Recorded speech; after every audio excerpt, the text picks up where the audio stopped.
هو ليه يا جماعة في المواقف الصعبة اللي زي الموت مثلا، يعني بتلاقي ناس معرفة من بعيد أو ما تعرفهمش. هم طبعا نيتهم خير جايين يدعموك، بس دايما تلاقي فيهم ناس بيتصرفوا تصرفات غبية جدا. يعني تصرفات تقفلك منهم باقي حياتهم خالص.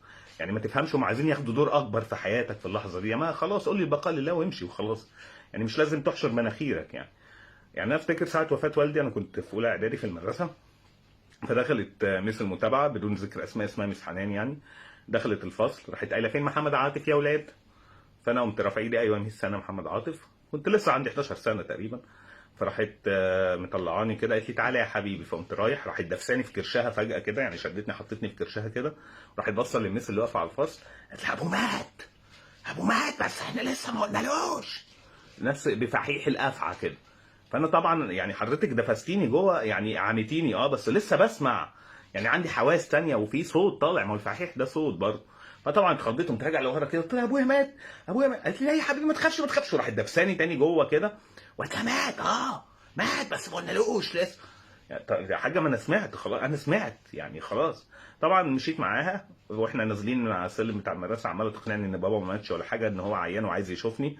يعني ما انا سمعت خلاص، انا سمعت، فما جادلتش معاها خلاص، عارف بقى. فماشي بجر ازيالي بقى خلاص، عرفت الخبر خلاص. طالع على باب المدرسه لقيت واحده جارتنا واقفه على باب المدرسه.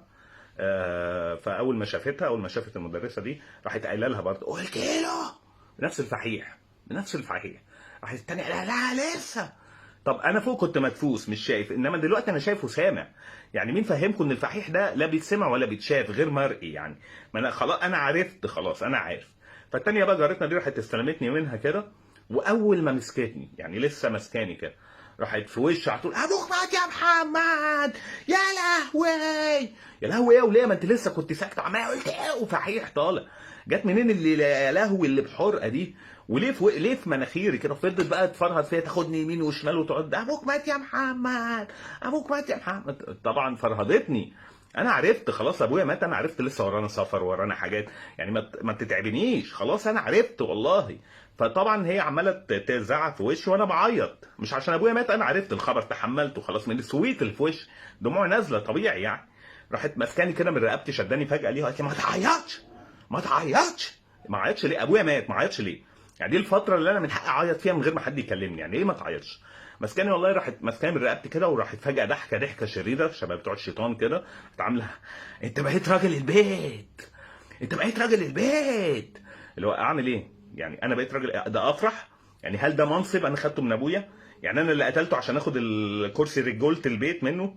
ما خلاص الله يرحمه، يعني حاجه ما تفرحش.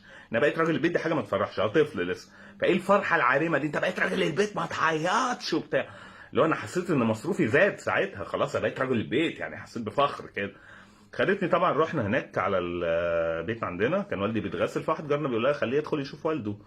دي جارتنا يعني، ومفيش تعامل اصلا. قالت له لا ما يشوفوش. ليه ما يشوفوش يا ولاد؟ ليه؟ ابويا وخلاص هيتدفن، ليه ما يشوفوش؟ ماسكاني كده برضو ودفساني برضو جوايا كده، لا ما يشوفوش. يا ستي خليه يخش يبص بصه اخير، لا ما يبصش. عملت انا ايه بقى لما كبرت وانا كبير كده في الجامعه، والدتها توفت جارتنا دي. رحت عملت نفس الموقف فيها، بتقول عايز ابوس امي، قلت لها لا ما تبوسيش. اشوف امي، لا ما تشوفيش. وقعدت اقول للناس بسرعه يلا كفنوا بسرعه يلا. اشمعنى انا يعني، اشمعنى انا؟ فبيحصل بجد مواقف يعني تقفلك من الناس بقيه حياتك. فاللي عنده مواقف حصلت له في حاله وفاه او في حاجه كبيره يعني، من الحاجات اللي فيها غباء دي، يكتبها. انا بحب الحاجات دي جدا يعني، يبقوا اكتبوها.